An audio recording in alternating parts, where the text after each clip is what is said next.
41 பேரை எப்படி இவங்க 4 மணி நேரத்தில் போஸ்ட்மார்ட்டம் பண்ணாங்க, இல்லை 30 பேரை எப்படி 3 மணி நேரத்தில் போஸ்ட்மார்ட்டம் பண்ணாங்க அப்படின்னு ஒரு கேள்வியை கேட்குற மாதிரி ஒரு பொய்யை பரப்புகிறாங்க.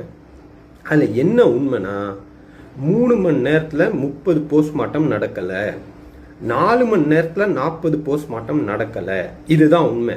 ஆனால் இதை திரும்ப திரும்ப பரப்புறதன் மூலமாக அவசரமாக போஸ்ட்மார்ட்டம் பண்ணது தமிழ்நாடு அரசு. அப்போ ஏதோ ஒரு உள்நோக்கம் இருக்குன்னு ஒரு பொய்யை மனசில் விதைக்கக்கூடிய ஒரு வேலையை செய்கிறாங்க. உண்மையிலேயே திரும்பவும் சொல்கிறேன், 4 மணி நேரத்தில் போஸ்ட்மார்ட்டம் முடியவில்லை.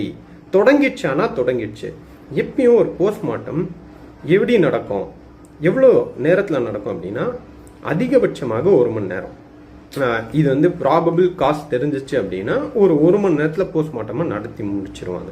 அப்போ இந்த கரூர் சம்பவத்தில் இறந்தது 41 பேர்.